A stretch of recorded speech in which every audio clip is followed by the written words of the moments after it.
Good afternoon. My name is Gerhard from Gerhard Appliances, and we're going to go over grills today. So the first thing that I do is talk about where are you going to put your grill, and how much do you cook, and what do you like to cook, and do I have a million recipes on grills? Yes. Do I love grills? Absolutely. So I want to talk about portable grills first. So if you come into the store and you get a hold of me and you say, I only got a small area, I only cook once in a while, I'm going to probably take you to this Napoleon guy. This Napoleon guy is the most versatile grill. It is extremely compact. It's extremely well built. So when I talk about grills and what you cook on and doing burgers and pizzas, first thing I do is I got cast iron. Cast iron is semi-indestructible. It will hold heat great. You oil it up real good. You scrub it down with whatever you want to scrub it down with, and it will kind of last forever. Underneath is a stainless steel burner. Stainless steel doesn't go bad.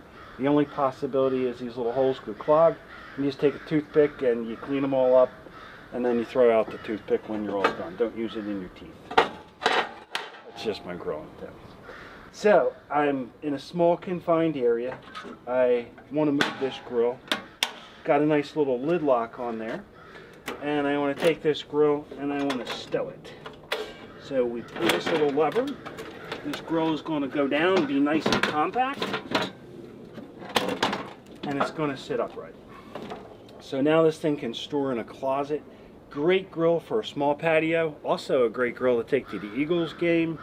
I don't think the Phillies want you to grill outside because they got that $1 hot dog night. This also makes you take the propane tank off. I just want to show you how easy this grill is to take back and put in service.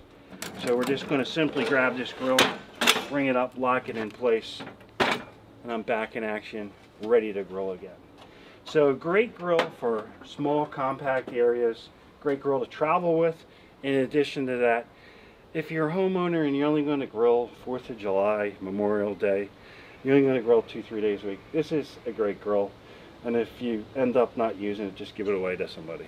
So we're going to go up a level. We're going to go to a 3-burner grill. So a 3-burner grill is going to cost you a little bit more money. But again, I'm going to ask the question, what are you grilling? How many people are you grilling for? So someone that comes in, wants a 3-burner grill, they could be grilling once a week, you know, twice a week. And the amount of cooking surface from a 2-burner grill has gone up significantly. So I've got a good place to grill. I've got cast iron again. I've got porcelain flavorizer bars. And this particular grill, the $449 price point, is available in red, blue, almond, black. Also a model in natural gas. And that's going to be a question that salesperson needs to ask you early on. Do you cooking on propane or natural gas? Most grills, you put the tank on, you'll come up. Some of these grills have the ability to plug into your natural gas hookup. And again, this is a cast iron grate. However, if you look closely at some of these grates, there's 2 sides to this grate. This particular side is designed to do steaks and burgers where it gives you a good sear. And if you flip this over, you'll see it's more of a flat surface, and that's going to be ideal for doing chicken and vegetables. So at $450, 3-burner grill, lots of cooking surface, nice warming rack, great place to do hot dogs, great grill to do a lot of cooking on, and really not at a bad price point. And some of the things about this is it's got a 10-year guarantee on the chassis, which makes up most of this. It also has stainless steel burners, which are lifetime. A great value at $450 for somebody that's going to do a lot of steaks, chicken, fish. So I'm going to change it up a little bit. I'm going to take us to a different brand. Right now, this brand, Napoleon, is hot, and I mean hot. So I'm going to take you to an all stainless steel body, so I'm semi-indestructible. And a lot of grills are open on the bottom. Napoleon decided to keep this door and close it all up, and you don't really see the tank. And who wants to see a propane tank? I certainly don't want to see a propane tank. So a couple neat things about the Napoleon is they got so many accessories. You're able to order a sear burner. It's an infrared sear burner that's on the side. You're talking about searing a steak in about 2 minutes a side. It's bang, bang, bang, so you're going to sear it like Ruth Chris, put it on your grill, finish it up, and then on this side they got my favorite thing. You can put in this little, it's a little bucket that they have as an accessory that holds ice to keep my vodka cold, and it also has a cutting board under there in case somebody comes by and you shouldn't be drinking vodka. It's underneath of it. This grill also has got some nice flexibility where it folds down. And talk about not having a big area to put a grill. You can get a $499 Napoleon grill, LP, 3 burners, porcelain cooking surface. And here's something interesting. So when grease goes down, it hits a flavorizer bar. I've been showing you porcelain. Porcelain eventually, after a period of time, has a little bit of wear to it.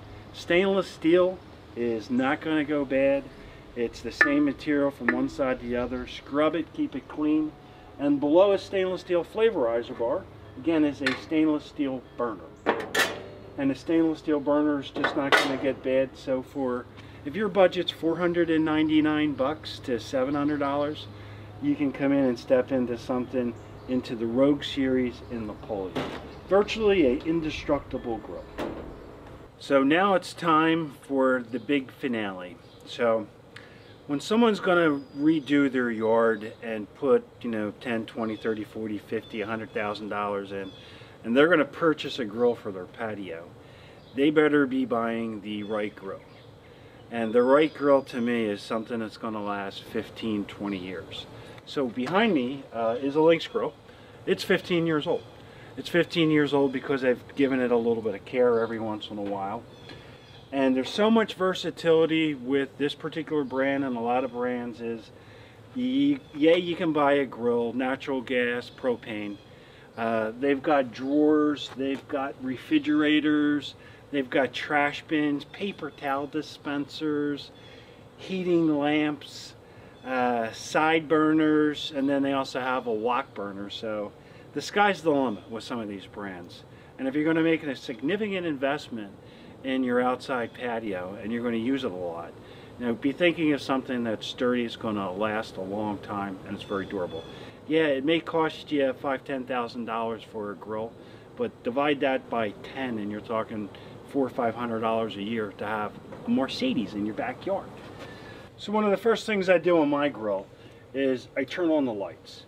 So I get a little blue light that comes down and shines on the knobs. This way when you turn on your grill, when you cook, when you're all done, and you go to forget to turn it off, you'll see the blue lights a little bit later. That happened to me twice, so this is knowing this from experience. So I'm looking at my temperature. I'm 450 degrees air temperature inside my grill. It's going to be a great place to do a couple burgers. So what differentiates this particular grill from some other grills is the amount of heat that this little bear kicks out. So underneath I'm working with brass burners, indestructible, got great BTUs. On top of the brass burners I have briquettes, and the briquettes are evenly spaced out, and what they're going to do is give me even heat distribution across the entire top cooking surface, and they also will retain heat rather well. On the right hand side I have my sear burner, and I'll give you an idea what happens to a sear burner. So I'm not going to give you a grilling lesson, I just want to demonstrate on how quick a hamburger is going to cook on a $5,000 grill. So these burgers have been on for about 2 minutes, and a burger is going to tell you when it gets the flip. So absolutely great searing on the bottom. I love the marks. And we're just going to do these about 2 minutes aside. And then depending upon how somebody wants a burner done, I've got the left-hand side set to medium. So what medium's going to do is give me a little bit more cooking. And I can take a temperature reading inside, but I'm going to probably find that's about 135, which is good for somebody that likes a medium burger.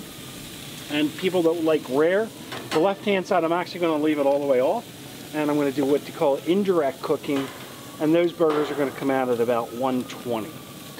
So again, I've got an extremely durable grill with all stainless steel cooking grates, stainless steel burners, lava rocks, infrared burner, and this grill is 15 years old and I haven't really had to do a whole lot to it other than clean it a couple times. Remember, a burger's going to tell you when it wants to get done.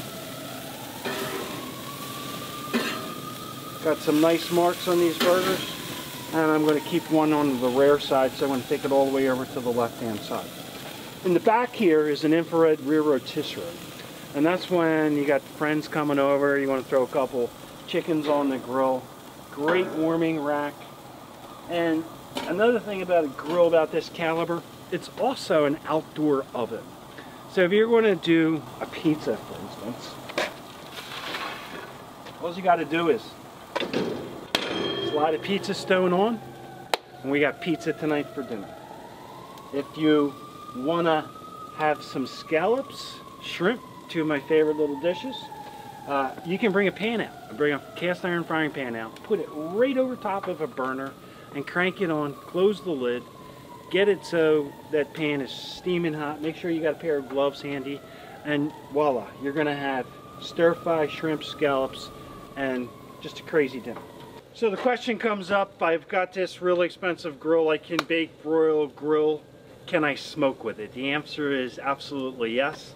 This particular unit has a smoke box that's built in, and you can generate an awful lot of smoke with this. So I prefer starting out dry and then keeping a water bottle.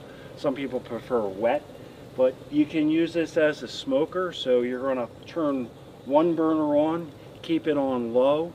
I'm looking for a 250-degree temperature on the top, and this whole backyard in a half hour is absolutely going to be smelling and smoking like there's nobody's business.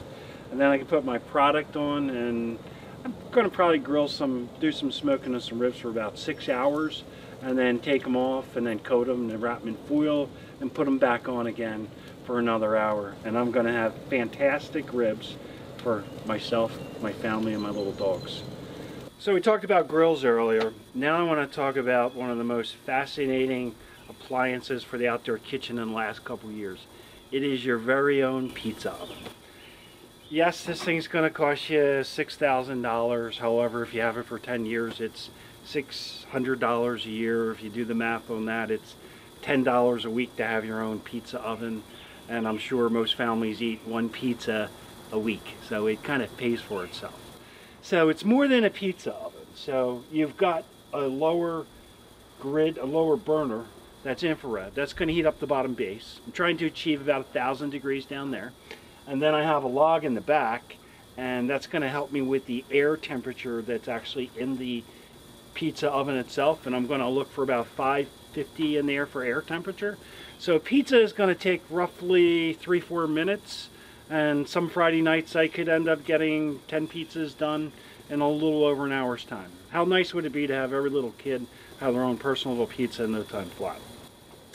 So take a cast iron skillet and put it in there, heat it up to 1,000 degrees, and then you're gonna reach in with this handy little fireman glove, take out your skillet after about 45 seconds, and then flip your scallops another 45 seconds. So roughly a minute and a half, I've got restaurant quality scallops in my own backyard. So calzones, pizzas, cast iron skillets, chicken, anything that you can fit in this oven is going to come out sensational. Chances are it's going to be done faster. Since I'm doing it faster, I'm locking in juices. Take a great fillet and do a fillet in a cast iron skillet out here. You're roughly 2.5 minutes aside, and you can't get that type of heat from inside off your regular range top. Just a second, I'm going to load this guy up. I want to put a pizza in there, and I'm going to put this glove on. These doors, no lie, they're pretty darn hot. And it got a pizza, and notice the length that I have on this pizza peel. I don't want to get my hands too close to it. I'm going to set that guy right into place. I'm going to close the door. One thing that I learned about pizza ovens, don't walk away from them. They're extremely hot, they cook extremely quick, and to help get that pizza off the peel, semolina flour seems to work the best. It's high heat. So believe it or not, it's only been on there for about a half a minute to be on the safe side. I'm going to take a quick peek on this guy and check it. Take the bottom just like they do in the restaurants. I'm still good. So I'm going to give this about another half minute, and then I'm pretty darn sure that I'm going to be able to start rotating it. And what I like is in the back log, for about 25% of the pizza, I get a great crisp back there. So I'm going to try to rotate this thing 4 times. So I got an extra great crisp on my crust. I heard in New York they pay extra for an extra crispy crust. You have to pay a couple dollars. Not at Gerry's Pizza Place though.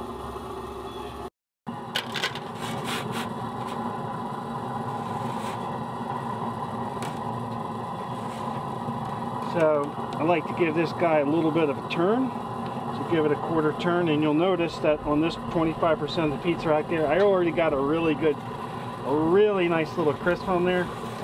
So we'll give this another minute in here. Then I'll do my 25% rotation again. So a little less than 5 minutes, I'll have a restaurant quality pizza. If you do the math in an hour, that's 12 pizzas an hour. After that, I want to throw everybody out of the house.